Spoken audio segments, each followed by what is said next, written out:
Please take your seats. Our program will now resume.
Please take your seats. Our program will now resume.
Please welcome back to the stage, Eric Schatzker. Good afternoon, everybody. I know what you're thinking. Him again? It's me again. You're about to see something new. For those of you who have been with us at the forum in the past, we've never had plenary programming at this time of day. I talked earlier this afternoon about the survey that I want you to fill out. We did one of these surveys last year, and some of you participated in that survey. And the feedback that we got was valuable. You told us several things. First of all, you didn't want to sit in the plenary hall for quite so long a stretch as you had in years past. And so this year we finished plenary programming, at least the morning session, at 1 p.m. You also told us how valuable you found the breakout sessions and didn't want to find yourselves having to make the Sophie's choice between going to a breakout session or coming to a plenary panel or interview. And so we put the breakout sessions in the afternoon on their own. And you also told us that if we had something extra to offer, you wanted to see it. And here it is, some afternoon programming for the first time at the New Economy Forum. I hope you enjoy it. And once again, if you have feedback, we want to hear that survey. You'll see the QR code, I think, emailed to you and possibly up on this. Oh, there it is, the QR code. Please fill out the survey. Let us know what you think and enjoy the programming.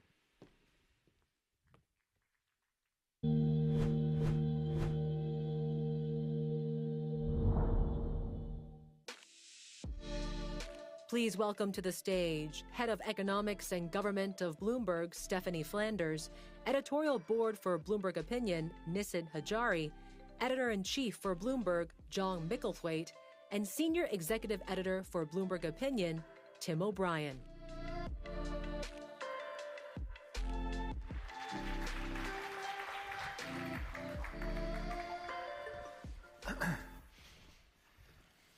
It's like the high school play out there.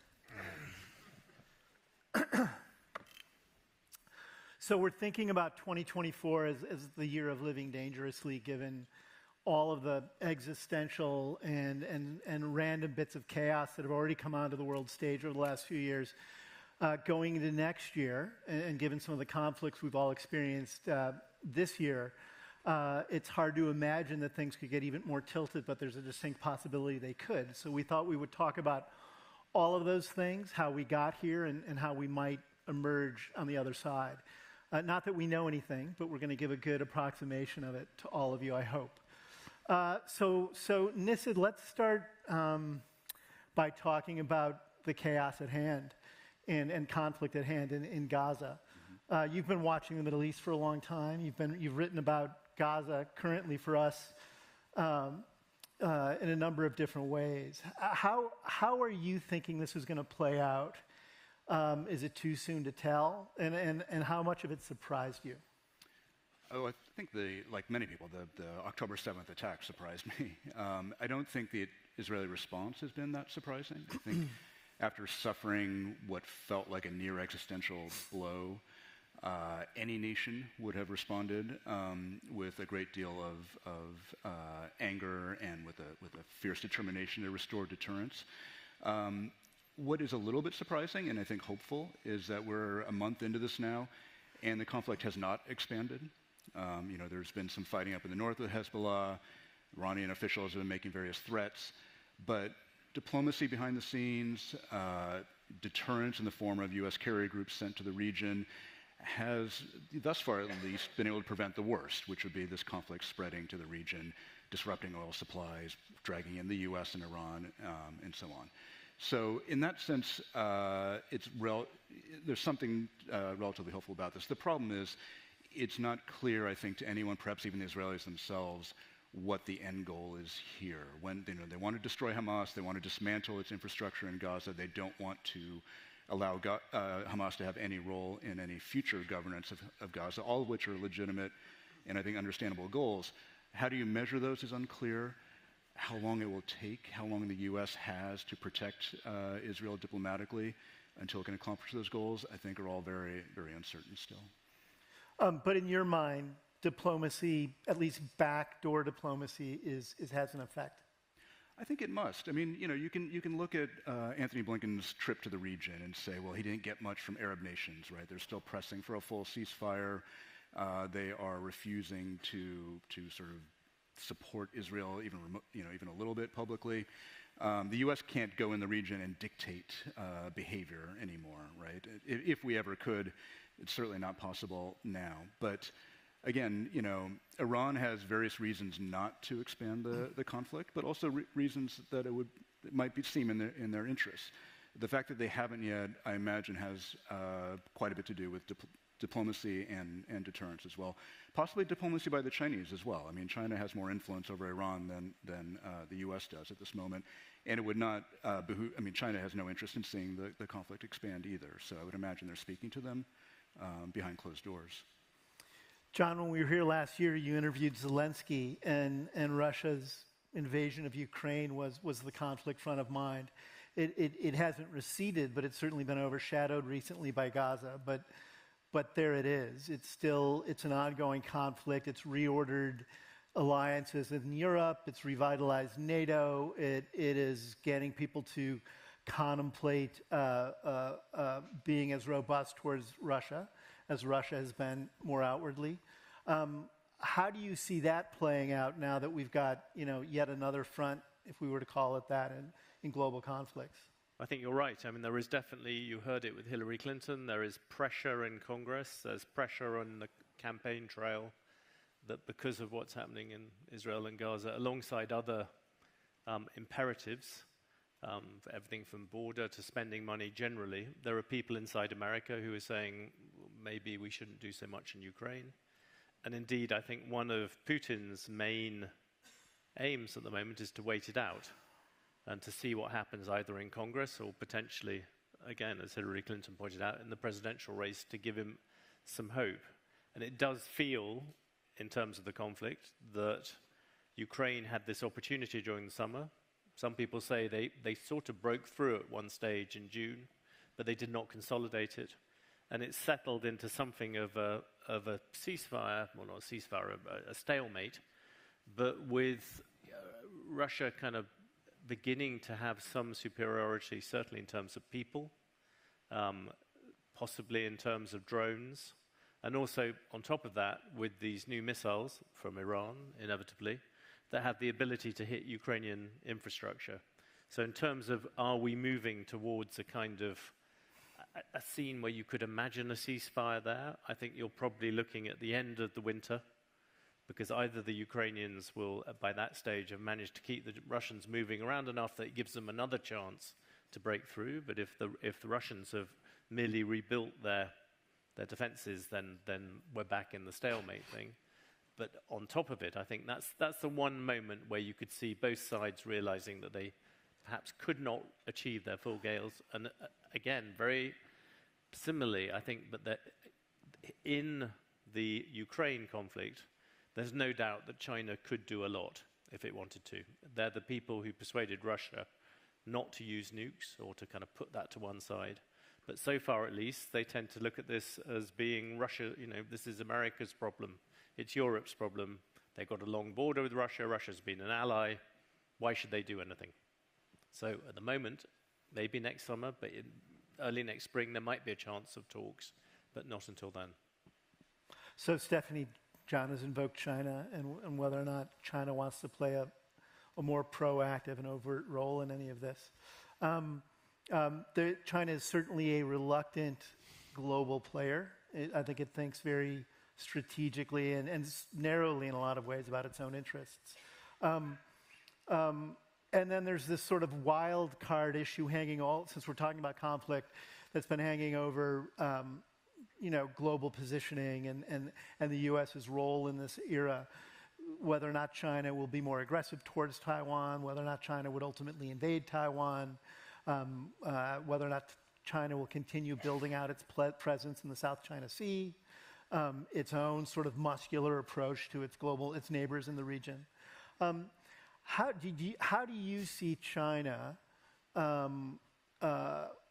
viewing what's happening now in Europe and what's happening now in Gaza, and repositioning itself, or simply playing the cards the same way it always has? I mean, I think one of the things that's added a lot of instability to the current situation, to all of these kind of global conflicts, is that we're in that period of transition where China was very single-mindedly focused on its economic transformation, economic development, and was actually very far-reaching, certainly in recent years, in extending its economic influence globally, as we know, through Belt and Road, but actually throughout large parts of the world, certainly in the Middle East, and very focused on developing investment relationships and ties which would be hard to break. But at the same time, becoming more muscular in the region, as you said, sometimes hard to predict, but certainly very clear in its long-term objectives. Also very clear in its short-term objectives when it came to Hong Kong. That actually developed much faster, the sort of taking of greater control over Hong Kong. I think that was a wake-up lesson for quite a lot of the neighbours. But at the same time as it sort of started flexing sort of geo-economic muscles that it wouldn't have had 10 or 20 years ago, you have quite serious economic challenges at home and a kind of failure to develop a broader basis for economic growth, which is what it's going to need, beyond just manufacturing exports, building up that household Some sector. of which is coming home to roost there right now. Yeah, and you have that. At the same time as actually, I think the greater instability comes from trying to predict how fast they will be on that trajectory to being a more sort of fully joined up, if you like, superpower that's willing to extend to use its diplomatic force. With the fact that the US, partly because it's been distracted by these things, keeps failing to make that full pivot to Asia.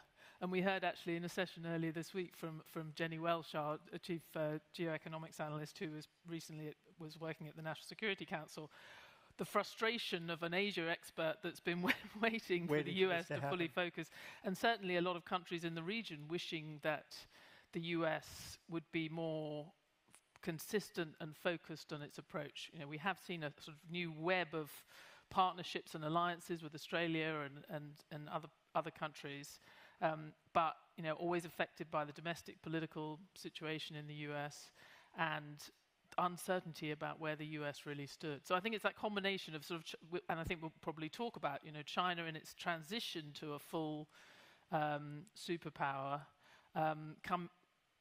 providing being inconsistent and unpredictable, and then greater unpredictability coming from the US at this time of transition. That kind of allows us to segue into the subtitle of our program today, which is the role of hegemons and the U.S. as a fading hegemon.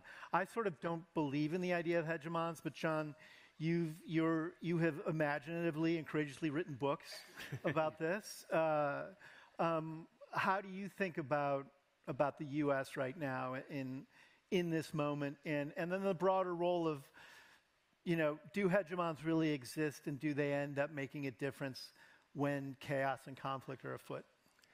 Well, two things. Number one, I agree with Stephanie's underlying point, having just been in China for a while, is that from the Chinese point of view, regardless of what they've done in the past, at this precise moment, they think most of the instability in the relationship is coming from the American side, and they fear it's going to get a lot worse over the next year because of the US election. And then once you get into things like Trump, it really moves off. So from their point of view, in a strange way, they are trying, at least vaguely, to look longer term. In terms of hegemons, it depends slightly exactly how you define it. But yes, I think for a period, America was the hegemon to the extent that America has had the power, and in many places still does, if not always to get what it wants, to stop other people doing things. And that I think is somewhere where hegemony arrives. If you're a global hegemon, you have the ability, if something's happening, to stop something. And the reason why American power has waned in that result, I still think America is much closer to being that than any other current power, because America is the only power which is active pretty much across all the different arenas. We just mentioned the Middle East. We mentioned Ukraine, where it's entirely pushed by American weapons, not American troops. You look around this space, when you talk about Taiwan, you're talking about the Sixth Fleet. America is the only power in the world which really projects power globally. But there's no doubt that power has waned for a variety of reasons. Some political, when you set a line in the sand, as Obama did, and you let someone cross it and you don't punish it, that again weakens your authority, partly because China's come up as well. Other powers have emerged. I don't think America is likely to return to the same level of power that it had, say, at the end of the Cold War or back in the 50s. Can I just say as well, I just think one of the things, and maybe I've just been to too many G20s and I'm too much of an economist at heart, but, especially for people in this room, there's another side to this, the sort of hegemonic role, which actually can outlast, even if you're no longer the sort of dominant military power. You can still be the one that sets the table in international organizations and determines the direction of those kind of major multilateral institutions or groupings, whether it's the G20, G8, IMF, World Bank, and actually gets things done that are important for business. And I sort of saw, so in my time, whether at Treasury or as a journalist, you kind of see the rise and fall of the G20, but also the rise, or certainly the decline of US influence in places like the IMF, where I think that's one thing that I would worry about, that the inability to reach agreement on even quite boring stuff that really matters to business, or on kind of global economic priorities, trade, the lack of a single actor to sort of drive decision-making, not necessarily determine the results of every single decision, but set the terms of the debate and do some coalition building and wield a veto if necessary. I think that's almost as important for the global economy. But I think a lot of that is self-done. America decided to withdraw. America's decided to withdraw from some of these things. It's America which has said, look at the IRA. It said we want America first. So the idea that I think America's forsaken in some ways that ability to project power through international groups, especially in trade. Look at all the trade deals that America has rejected or pulled out of. Yep. That is the ultimate sort of soft power way for a hegemon to hang on to things. A rules-based organization which everyone signs up to, but you are the kind of backer of. It was the same when Britain ruled the waves. It was the same idea that the Royal Navy policed the idea of free trade or tried to stop slavery or whatever it was. But there was a basic compact of nations. They all agreed to things. America had that, and at least on the economic side, yes, some of it is because other powers have come up, but another bit of it is because America has very obviously said, America first through Trump, and then in some ways Biden has not retreated from that at all. One thing he has done, though, and I think this is a great strength of America, is if you look at the U.S. versus China, in whatever statistic you want to look at, GDP growth, market share, whatever, that's one thing. But what you're actually talking about is the U.S. and its allies, its European allies, its Asian allies.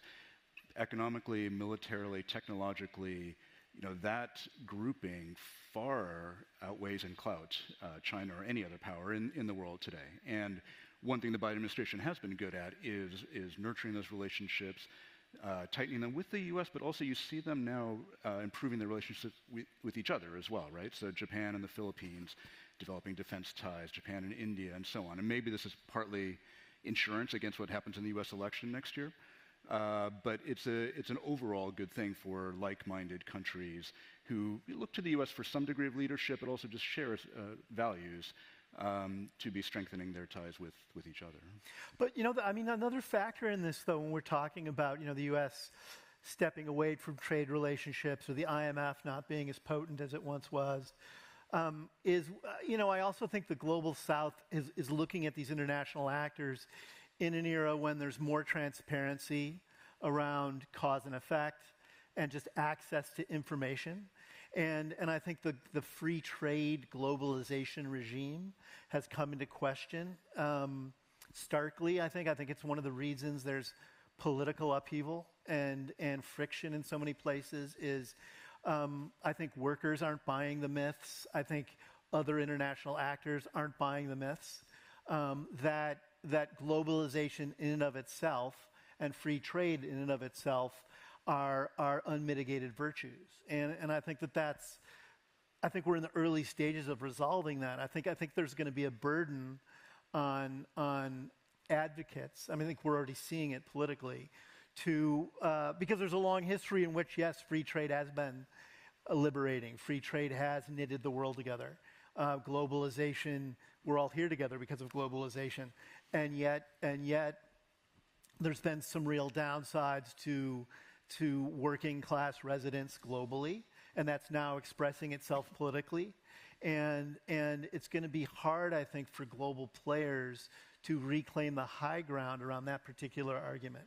Yeah, and I think, I mean, to John's point, you have, there's a questioning of US hegemony, again, in these more kind of financial and economic spheres, and you saw a kind of another round of it in response to the sanctions on Russia and the unprecedented decision to seize the sovereign assets of the Russian central bank, which led to a whole other, it's almost like we didn't realize you could do that, well, we don't want you to do it to us.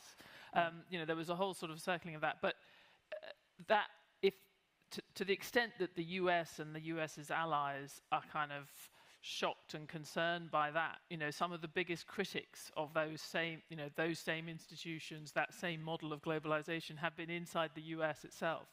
And within the Biden administration, it's the bit of Trumpian economics which has been most fully developed and exercised, is the suspicion in the US, the suspicion in the Council of Economic Advisors of this basic case for trade with lower income countries, and for that the US becomes stronger by trading more with the rest of the world, and particularly with developing economies. That is not the prevailing belief of quite a lot of people in the White House now. They actually think it has made American workers, particularly American workers, more insecure and affected the social fabric in a negative way. So I think you're completely right, but it's not. It's the whole world, including large parts of the administration, that are questioning that case. How do you see that playing out, Nissan? How does this idea of the sort of 1990s pipe dream of technological progress, increased globalization, greater free trade, and lifts all boats, and then the realization how that's landed in the early 2020s. How do you see some of that getting sorted? Well, I think most obviously you see it in the rise of populist authoritarian leaders around the world, right? Who are nativist, who can appeal to sort of blood and soil arguments about very Trumpian in this way, that those others out there are taking advantage of us. But I think it's important to remember too that the global South actually are probably some of the strongest champions of globalization, right? I mean, these countries have grown based on trade and export. And, yes, that model is changing now, and India perhaps will not be able to follow the exact same path as China, but embedding itself in global supply chains, global value chains, would create jobs, create the jobs that it needs. These are opportunities and hopes that developing countries still have. I think the reaction to it in a lot of ways is more in the developed world, right? The backlash, but it's coming at the same time as this relative shift in power, where again the U.S. is declining relative to other countries. Countries like India, like Saudi Arabia, have greater economic power. They're exerting it politically as well. They see other partnerships they can have with China, with Russia. They can add to their clout. So, in a sense, everyone's going to be looking to preserve their own interests, as opposed to, somehow buying into a global value. Yeah. That everyone. And by the way, I mean, when you talk about the sort of 90s, the technological dream, I mean, there is a sort of schizophrenia even of events like this, where we spend half the time talking about how the world's fragmented and fracturing, and it's, we're going in the wrong direction.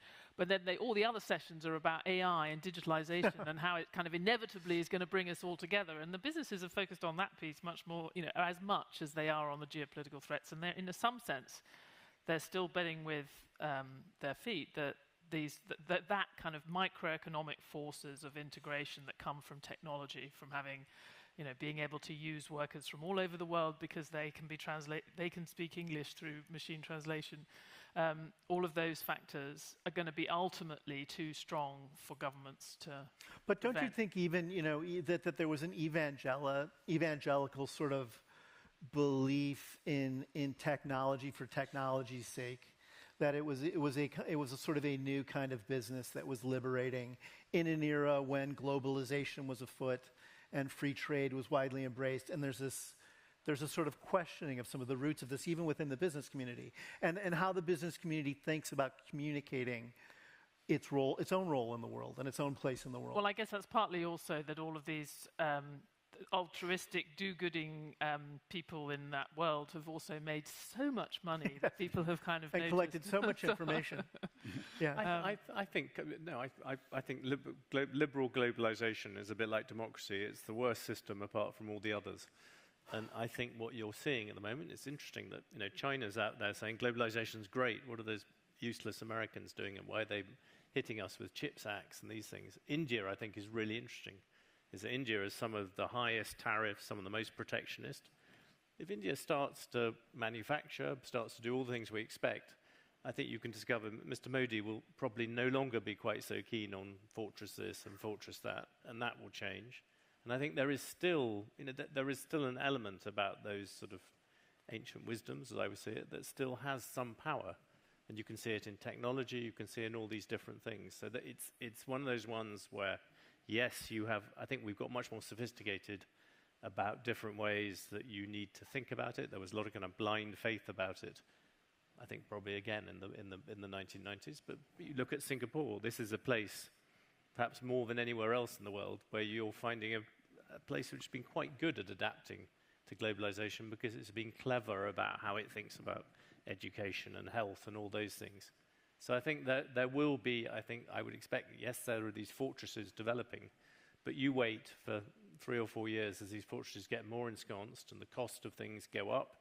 And people, especially in the global south, those kind of teeming masses, discover they have been cut off from these markets. Then I think the sort of folly of what has happened in the Western world of trying to build fortresses will really come back and hit us. We're going to have real-world referendums on everything we're talking about in the next year in a number of places.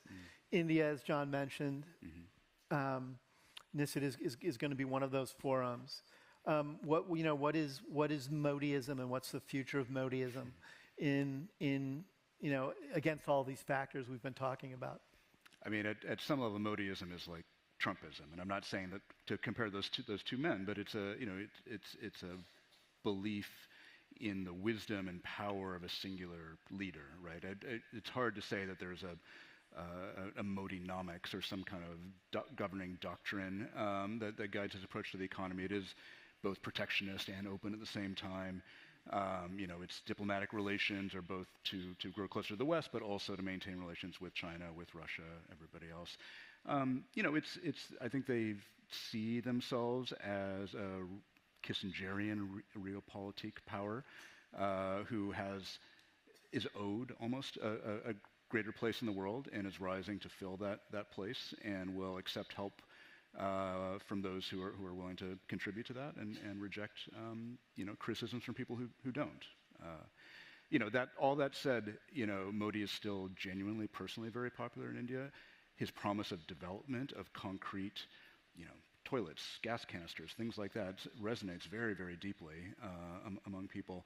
And so I think it will be incumbent upon him to keep growth going, to keep opening up, to keep producing those jobs. Otherwise, that personal popularity might not be enough to carry him through.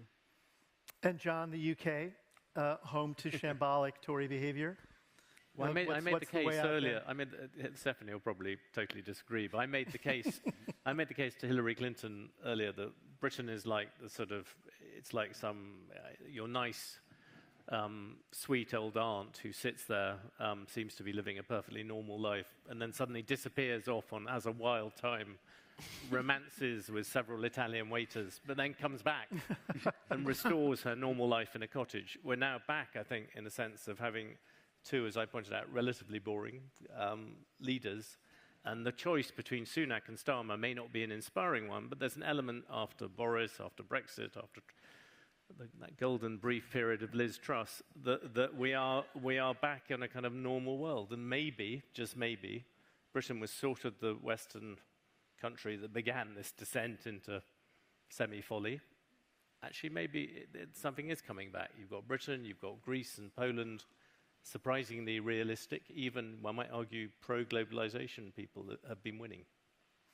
That's my optimism case. That's very optimistic. I was going to ask you about, the rodeo clown-ish aspects of the U.S. political scene, but we've run out of time.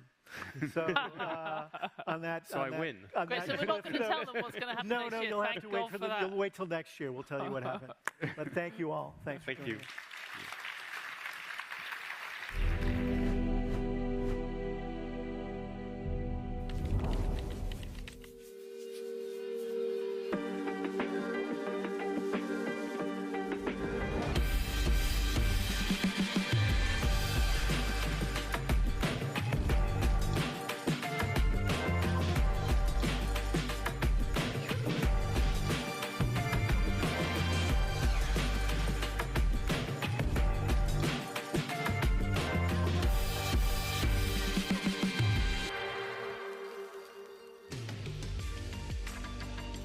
Please welcome Group CEO of UBS, Sergio Ermotti, and anchor for Bloomberg Television, Francine Lacqua.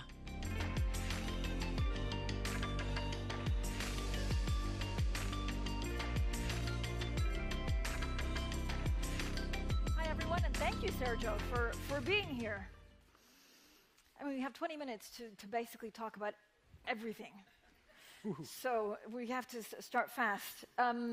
Thank you, everyone, for joining us. I mean, the macroeconomy, and we're listening to a panel, is all over the place at the moment. Do you worry that things will be even more volatile, Sergio, for what they've been so far? Well, everything can happen, of course. We are still missing a major escalation of the geopolitical events. But having said that, if I look at what happened in Ukraine, what's happening right now in the Middle East, and it's quite, it's already quite challenging. So I am relieved that at the very least the situation between China and the U.S. is calming down, and at this stage we just don't need something else coming for sure. Are you confident actually that the U.S.-China relationship will get better? No, I'm not confident because I'm not in control of that.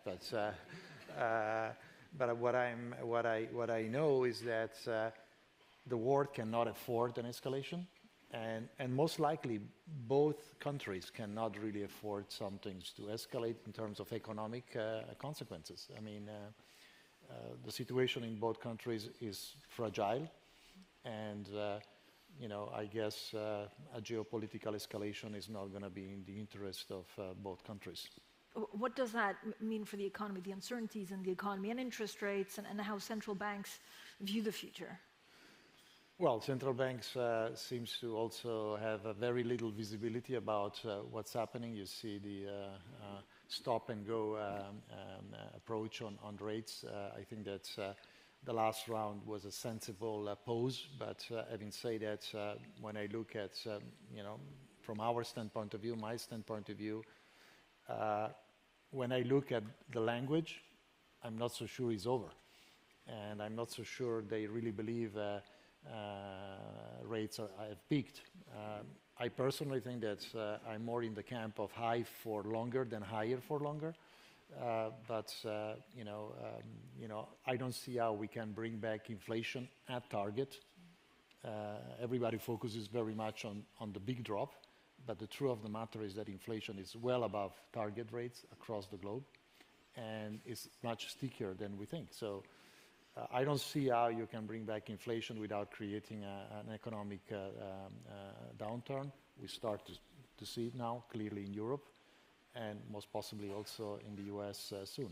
So if you have interest rates high for longer, and there's an economic downturn, what breaks?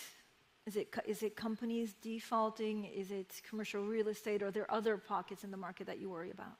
Look, I would say that companies, the vast majority of the companies are well placed in terms of capital position. I'm not so concerned at this stage about the private sector.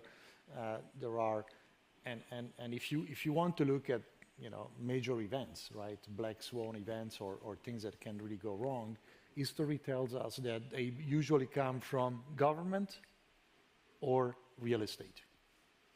So I think that while we look at the private sector, I think that the reality is that the most fragile part of the equation, if I look at the real estate, commercial real estate markets across the world, the post-COVID positive momentum was very short. So, and now the reality is that we see that COVID has changed the way people work, people use offices, and we see it as we speak that that one has to be watched carefully.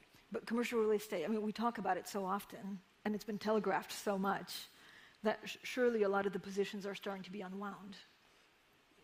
Or starting to be unwound. That, I mean, if you talk about it as being a big event. Right. But also there is another element, because more and more also on commercial real estate, if you don't have buildings that are up to the newest ESG standard or climate protection standards, you really have a trouble to rent it, no matter at what price you want to do it. So I think that there is also a, rightly so in my point of view, a push for making sure that we create a more sustainable kind of a landscape in terms of real estates, and so there is a double whammy.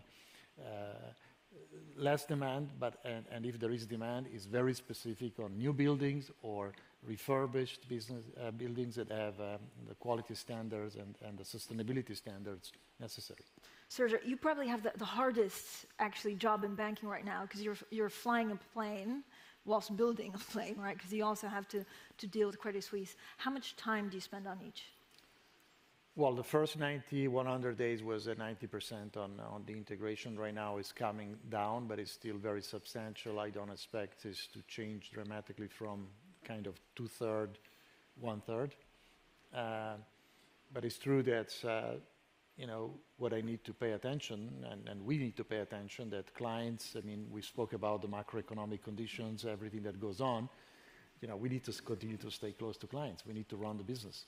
There is a day-to-day business, there is an integration business, and as we speak, we also see a lot of changes affecting our economies and our way, the way we operate as a bank. Digitalization, technology, artificial intelligence is changing the way we're going to work in the next 3 to 5 years. So the real challenge right now for us is not to be stuck into integrating the bank using the model we had in the last 5 years or we have today, but rather also thinking how it's going to be in 3 to 5 years' time. So I can't, and all of us in the bank cannot afford to be distracted from the clients and from a forward-looking aspect of what we need to do. Do you think client behavior is changing? Client behavior in respect of... Just in general, because of the fintech, because of their expectations and their relationship with their... No, at this stage I don't see it. It's an evolution. I mean, usually the expectations of in general, the market and everybody about how fast the technology really changes the business is overestimated, but the impact over the long run is underestimated. No, the only thing that I saw really changing in clients' dynamics and is really more on the asset allocation side. These higher rates have shifted the asset allocation thinking of clients back to a more traditional heavy component on bonds, on basically people are saying with 6.5% kind of yield, 7% even with pretty good quality, do I really need to have risks, and that has changed. And, but it's a reflection of both risk aversion, but also the attractiveness of fixed income in the asset allocation. How much are you focusing on Asia? Well, Asia is still a fantastic growing story for us for the last 20 years. It's going to be for the next 20 to 30 years. We are in 13 countries here. We are in Singapore today. We employ 5,000 people in Singapore, the two banks combined. So we are managing 650 billions of assets, clients' assets. So it's growing. So wealth creation is in this side of the world, and the underlying trends supporting wealth management are intact, particularly in this region. So we need to continue to look at a way to lever that. And the momentum is good, although I have to say that, of course, when you come here now compared to 4 or 5 years ago, you see some convergence to what we see in Europe and the US in terms of economic developments, uncertainties, and coming from different fronts. So you've also had a good 24 hours because of the AT1s, right? UBS is back in AT1s, and the demand for that was pretty incredible. Yeah, that I have to say that we were very pleased. I'm very pleased to see that. Now, of course, you never want to come out with any new issue that is not performing, but I would say it's probably one of the highlights that we saw in the last 7 months, because in a sense is creating $36 billion of demand for an instrument and a situation in which, until very recently, people would say the AT1 market is no longer an investable market, or for sure not for a Swiss bank. Actually, creating a record demand for the instrument, it's a testament of the confidence, not only in UBS, but I do think also to the fact that to the Swiss system, to the Swiss financial systems. And people are slowly but surely recognizing that that event in March was an idiosyncratic event. And the necessity to trigger whatever needed to be triggered was inevitable. So do you think that that means that actually the trend, the appetite for AT1s will continue? Well, I mean, looks like. If I look at the kind of demand we got, I do think that people understand that the AT1 is a very important element of our capital stack, and of course we have the credibility to continue to use it, and it's very good because we are accommodating a big demand for semi-fixed, hybrid fixed income, but at the same time is very beneficial to our shareholders, because this is loss absorbing capital that has a very attractive terms in terms on a pre-tax, on an after-tax basis, sorry, in terms of cost of capital. So it's a very efficient way for us to, recalibrate our capital base. Sergio, how do you view the banking sector as a whole? Can European banks really challenge Wall Street? But look, I think that in general, I would say that in certain areas of the business is not advisable to try to compete with the incumbent players who are by now very dominant. If you do so, you have to be very focused, like we do in wealth management, where we are a global leader. We manage 3.7 trillion of assets. We are not the largest in the US, but we still manage a big chunk, 1.7 trillion is US clients. So we see a lot of growth potentials in the US. If you think about only a few years ago, there was 12,000 people with more than 100 million in assets. And right now we have 36,000. So in 5-6 years. So the market is growing. So if you want to compete in those segments, and if you have the capabilities, yes. In broader banking, commercial banking and universal banking is not advisable. But who do you see as your greatest competitor in wealth management? Well, I think that the incumbent local competitors are known. So the big names, they are all quite present. Our differentiating factors is that we are probably the only one who has a truly global reach in being an important player, not only in the US, but also number one in Latin America, number one by far in Asia, number one in Europe, and in Switzerland. So we try to differentiate ourselves. We are more, I would say, horizontal in the way we cover the sector, and our US peers are much more US-centric. Do you see how do you see regulation developing, actually, for global banks? Excuse me? Regulation, how do you see it developing?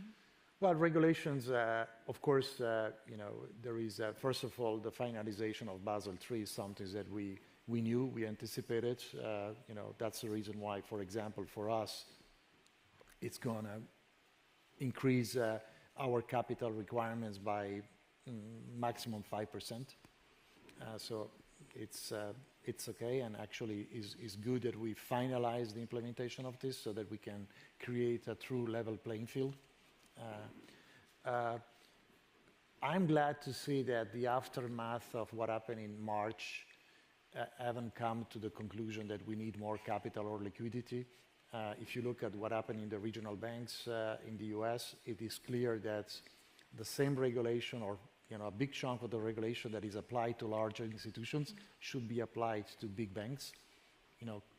Particularly if you talk about 250 to 300 billions of balance sheet, you should have a little bit more advanced methodologies in the way you manage treasuries than the one we saw.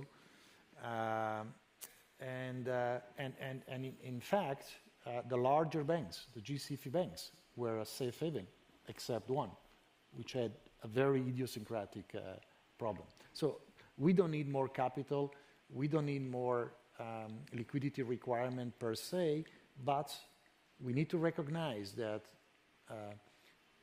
a run on a bank nowadays is much different than it was 5-10 years ago. In very few seconds, you can move out money from the bank. And so we need to take in account how we calibrate liquidity requirements, but also how we make the balance sheet of banks more eligible for access to the central bank window, so that in case of an emergency, there is at least a larger buffer of liquidity available to sustain a crisis. But do you see, for example, regulators asking for a different base of depositors to avoid basically a bank run on mobile? Well, that's not so easy because, yes, I think that more than a different base of depositor, a different tiering of the deposits in terms of maturity, that's something that we always try to do, but it's not yet the end of the problem, because if a bank is under stress, as those deposits are rolling off, you're still going to have the same problem. So it's very important to make sure that the quality of the assets is good enough to make them eligible to the central bank window. And that in itself is going to stabilize a crisis. It's not going to resolve a business model issue of a bank, but at least it can avoid conflicts or contagions in the rest of the system. So that's the biggest lesson learned from the crisis in April. Sergio, when you look at the integration, I mean, it's hard because a lot of it, you rely a lot on talented bankers, and with that goes culture. So in these big integrations, it's always been culture in the past that's been a problem. How do you deal with that? Well, look, we are onboarding the new colleagues of CS with the right spirit. I don't think that per se there is a cultural clash between the two organizations. We have been competing very fiercely, but basically more or less with the same business model. What is helping us is that, of course, this is a UBS-led acquisition. Processes, policies, risk management approaches are UBS. So we just clarified this matter in a way that, in my point of view, avoids, potential conflicts. So, of course, in some cases, it's not easy. We are not trying to say that we are per se always the better solution, but it's the fastest and the one that guarantees also in respect of onboarding and understanding each other, how we operate. If we try to debate too much on what is the best way of doing business, we would not only delay the integration, but also potentially create some clashes. I know that a lot of people in the audience are chief executives that have to deal with the talent and people they hire. You spent $500 million on talent retention. How do you choose who you keep? Well, look, first of all, if you look at in the big scheme of, in any M&A, not only in banking, usually there are retention that in many cases, in our case, is going through also in order to make sure that enough people are staying to guarantee the well-functioning of the banks. Because as we speak, and I'm talking about functions like in risk management, in compliance, in finance, and not only for producers, So people think that we are talking about producers, but in effect, what we need to do is to make sure we continue to have operational stability. It's very important. We are still running 2 GCFIs. It's, UBS as an holding, but we have 2 systemic relevant institutions, financial institutions, up and running. So we need to make sure that we are fulfilling regulatory requirements and the expectation of clients. So that's a good investment that allow us then to create value over time. But you've also moved some $5 billion in wealth management assets to the wind down unit, right? Like a bad bank. How do you choose what goes in that? Well, the vast majority was, to be honest, already pre-selected by Credit Suisse. So what we put on top of it are some businesses or relationships that we felt were not in line with our policies and guidance, but the vast majority was containing and defining the perimeter, which we did as of the end of September, and start the execution. Actually, since we took on de facto the management, and in April, we took down the non-core assets by 30%. And another 50% of what is left as we speak is going to run off naturally. But we clearly going to accelerate that runoff in the next few quarters and years. Sergio, what does your chairman think of you being called the George Clooney of Paradeplatz, which is true? What he thinks? Yeah, what does he think? I don't know what he thinks, but he reminds me all the time, and he reminds everybody I meet, so that I started to tell him, if I'm George Clooney, you are Marlon Brando, and he was all happy about that. But then I told you, wait a second, I'm talking about the one of the Godfather, not the young one.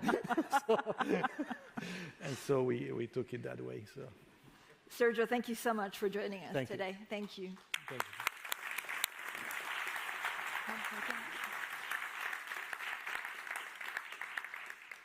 Thank you, everyone, for joining us. Now, just a quick reminder, we'll see you back here tomorrow at 8:30 a.m. for our panel, Rewriting the Green Playbook. We'll also have a U.S.